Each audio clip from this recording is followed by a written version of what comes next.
Olá, meus irmãos, gravando um pequeno vídeo para responder uma pergunta que não quer calar. Deus, de fato, conhece todas as coisas?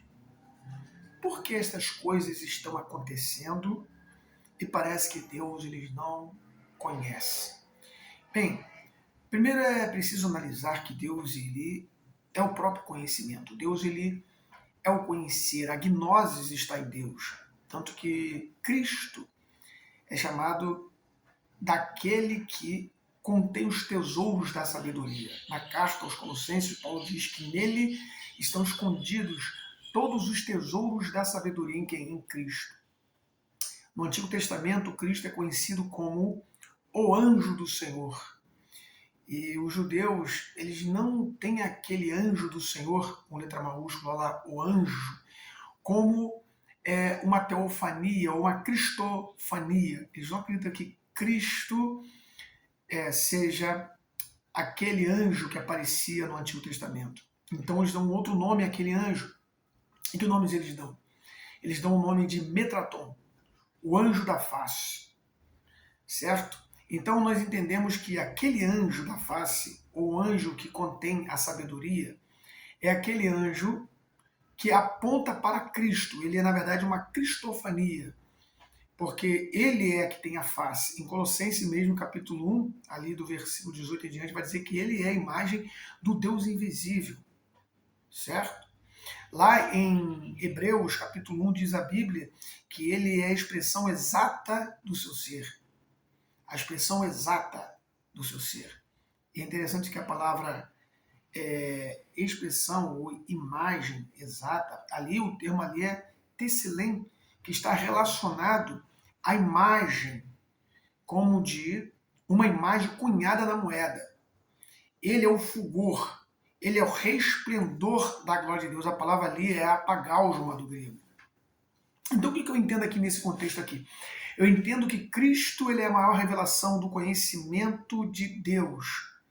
João capítulo 1, versículo 1 diz: no princípio era o verbo, e o verbo estava com Deus, e o verbo era Deus. No versículo 14 diz: e o verbo se fez carne e habitou entre nós. Então Cristo se manifestou, sabedoria de Deus, conhecimento de Deus. Gnosis e Sofia se manifestaram a fim de que possamos conhecer Gnosis e saber Sofia.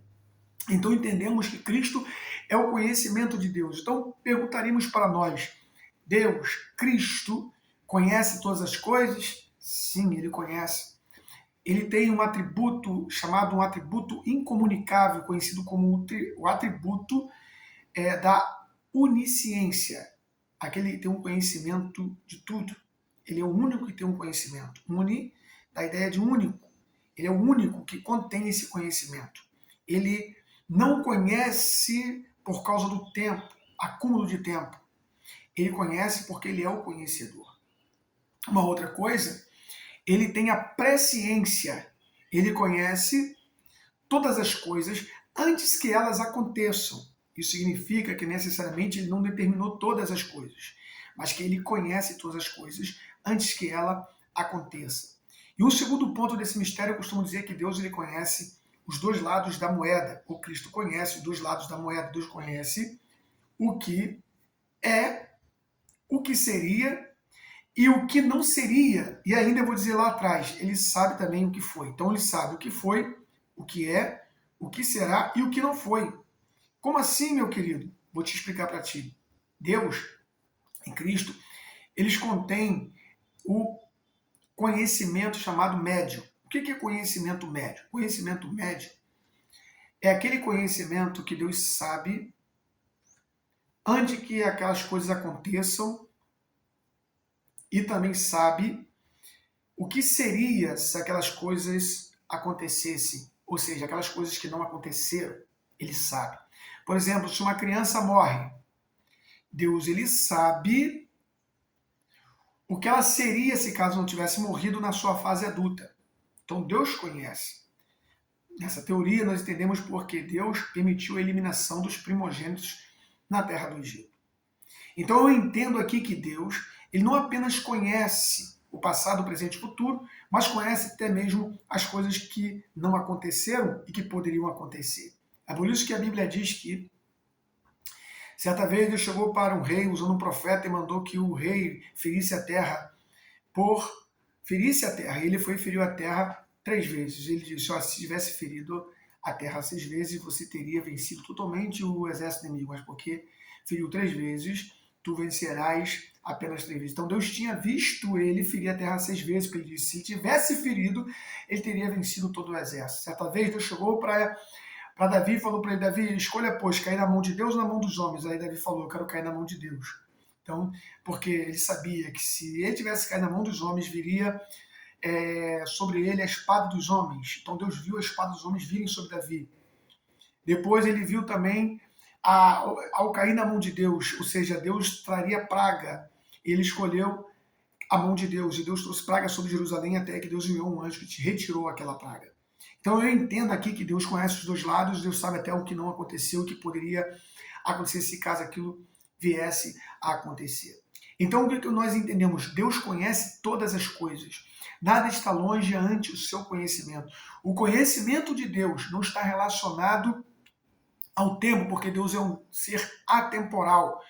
O conhecimento de Deus está atrelado à sua natureza. Deus conhece todas as coisas. Nada foge ante o conhecimento de Deus. Então não se engane, Deus conhece.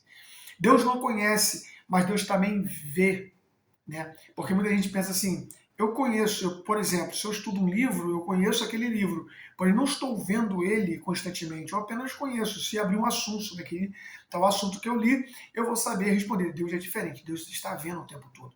Para Deus não existe o conceito de passado, presente e futuro, porque para Deus o passado, o presente e o futuro é uma linha tênue, é uma linha só. Ele conhece todas as coisas. Deus é um ser atemporal, por isso que é difícil conhecer a Deus. É difícil entender esse Deus, porque ele sabe tudo e todas as coisas. Quando alguma coisa acontece conosco e nós entramos em desespero, nós esquecemos que Deus sabe, Deus já viu o futuro. Então Deus já viu o meu futuro. Então não adianta nós ficarmos desesperados por alguma coisa. Deus conhece o futuro e o futuro está nas mãos de Deus.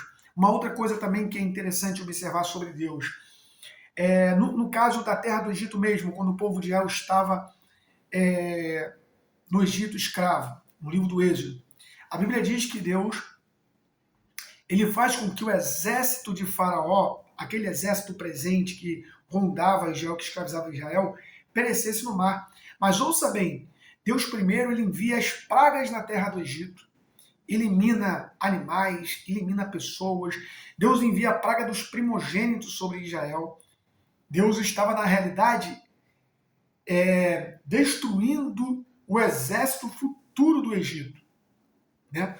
Deus estava destruindo o exército futuro do Egito. Como assim? Antes de Deus destruir o exército presente no Mar Vermelho, Deus destruiu o exército lá na frente. Diz a Bíblia que ele matou todos os primogênitos da terra do Egito que não tinha marca do sangue. O que eu entendo com isso? Eu entendo que Deus conhece tanto o futuro que Deus eliminou primeiro o exército futuro do Egito para proteger Israel, tanto que depois não levantou mais exército de Faraó contra Israel até os jejuns, mostrando que Deus destruiu os inimigos futuros para depois destruir os inimigos presentes. Deus ensina para nós, sabe o quê? Que Deus primeiro destrói o exército futuro que se levantaria contra nós para depois destruir o presente, para que no futuro ninguém se levante contra você. Então Deus ele é conhecedor. Você me perguntaria, e por que Deus está permitindo essas coisas acontecerem? Ora, essas coisas não é só uma questão de permissão de Deus, porque Deus podia intervir em qualquer coisa. Isso é uma questão de conhecimento.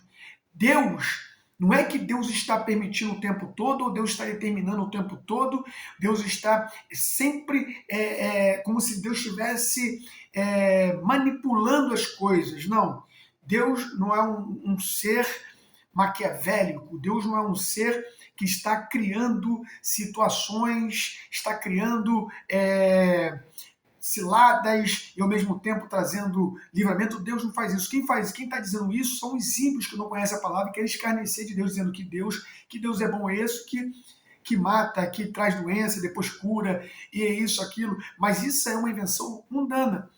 Quando essas coisas estão acontecendo na nação e sobre o povo de Deus, sobre alguém que teme o Senhor, é justamente porque Deus, ele está vendo. Esse é o conceito que nós temos do conhecimento de Deus. Deus está vendo tudo acontecer. E Deus conhece antes que todas essas coisas aconteçam. Poderia ele impedi-lo? Poderia. Uma coisa só pode acontecer com impedimento se houver orações. Deus pode mudar suas atitudes.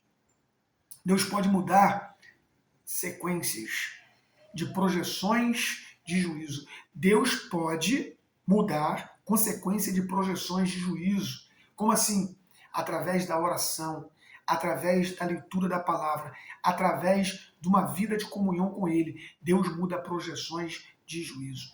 Deus pode transformar uma nação por causa de um povo. Então, fica com esta palavra, se as coisas estão acontecendo, não é simplesmente porque Deus está permitido, ele conhece. Agora ele pode intervir? Pode, porque Deus pode mudar projeções de juízo se nós orarmos. Então, ora ao Senhor, se nós estamos atravessando por um período tão difícil, tão ruim na nossa vida, não é porque simplesmente Deus pesou a mão, ou Deus enviou alguma coisa, mas se também for um juízo, Deus pode mudar. E se não for também, Deus pode intervir. Deus é o Senhor do Kairos, que as pessoas dizem ser o tema, é o tempo de Deus, os teólogos dizem, mas Deus também é poderoso sobre o Cronos, que é o tempo dos homens.